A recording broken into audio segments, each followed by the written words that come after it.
بسم اللہ الرحمن الرحیم۔ نہایت قابل احترام شہداء کی فیملی، آج کے اس پروگرام کے میزبان DPO سیالکوٹ، معزز پارلیمنٹیرینز بریگیڈیئر زبیر صاحب، DC سیالکوٹ صاحب، محکمہ پولیس کے افسران، آپ سب کو میری طرف سے السلام علیکم۔ میرے لیے آج 4 اگست کو شہداء کو خراج تحسین پیش کرنے کے حوالے سے جو پروگرام ترتیب دیا گیا ہے، اس میں حاضری کسی بھی اعزاز سے کم نہیں۔ میں یہ سمجھتا ہوں کہ ہم لوگ اپنی ریاست کے ساتھ وفاداری کی، اپنے ملک کے ساتھ وفاداری کی مثالیں پیش کرتے ہیں، اپنی خدمات پیش کرتے ہیں۔ کوئی کیا خدمت کرے گا اس ملک کی، کوئی کیا خدمت کرے گا اس ریاست کی، اس سے بڑھ کے کہ کوئی اپنی جان کا نذرانہ پیش کر دے۔ تو میں سمجھتا ہوں یہ جو فیملیز بیٹھی ہیں، آج یہ قوم ہم سب آپ کے مقروض ہیں، کیونکہ آپ کے جو والد تھے، آپ کے جو بھائی تھے، جو آپ کے عزیز و اقارب تھے، جو اس دنیا سے چلے گئے، جنہوں نے اپنی جان کا نذرانہ پیش کیا، اور آج ہم لوگ ایک سکھ کا سانس لیتے ہیں، امن میں یہ رہتے ہیں، یہ اس چیز کی بدولت ہے کہ ہمارے شہداء، چاہے وہ پولیس کے ہوں، چاہے پاک افواج کے ہوں، وہ اس قوم کے لیے، ہماری تحفظ کے لیے وہ اپنی جان کا نذرانہ پیش کر دیتے ہیں۔ بڑی لوگوں کی مختلف رائے ہوتی ہے۔ ہم مسلمان ہیں، ہمارا ایمان ہے کہ ہر شخص اس دنیا سے جانا ہے، لیکن اسلام میں شہید وہ ہے جو ریاست ڈکلیئر کرے، جو ریاست کے لیے لڑتا ہوا اپنی جان کی قربانی دے، وہ شہید ہے۔ تو ہمارے جو پولیس کے یا افواج کے شہداء ہیں، وہی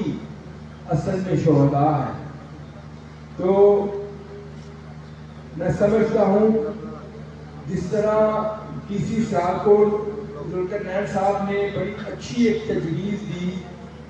کہ آپ ڈسٹرکٹ سیالکوٹ سے اس چیز کا آغاز کریں کہ جو اصل ہمارے ہیروز ہیں، جو اس دنیا سے چلے گئے، جب ان کی فیملیز آپ کے پاس مختلف دفاتر میں آئیں اور ان کو اس چیز کا احساس ہو کہ ہمارے جو والد تھے، جو ہماری یہاں پہ بہنیں بیٹھی ہیں، جن کے ہسبینڈ تھے یا جن کے بھائی تھے، جو دنیا سے چلے گئے،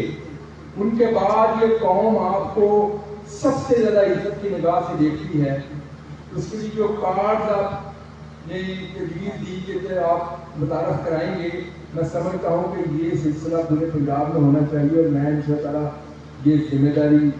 دیتا ہوں کہ میں اس چیز کو پنجاب کی کابینہ میں بھی پیش کروں گا، تاکہ پنجاب میں ہر جگہ پہ جب یہ ہمارے شہداء کے رواں کی کسی دفاتر میں جائے تو سب سے زیادہ پروٹوکول ان کو ملنا چاہیے، سب سے زیادہ عزت ان کی ہونی چاہیے۔ سب سے بڑی قربانی آپ لوگوں کی ہے، آپ سے بعد باقی چیزیں ہیں۔ اور میں سمجھتا ہوں کہ آپ کہ جو عزیز و اقارب تھے جو دنیا سے چلے گئے، انہوں نے اس ریاست کے لیے قربانی دی، اس وطن عزیز کے لیے قربانی دی، اس لیے قربانی وطن عزیز میں کسی قسم کا تفرقہ نہ پڑے۔ اور آج یہ ان کا مشن ہے جس کے اوپر ہم سب کو عمل درآمد کرنا چاہیے۔ ہمیں مل کے اس وطن عزیز کو، اس ریاست کی فلاح و بہبود کے لیے، اس کی بہتری کے لیے، اس کو قائم و دائم رہنے کے لیے ہمیں اپنی ایفرٹ کرنی چاہیے۔ اور جو بھی اس ملک کے، اس ریاست کے دشمن ہیں،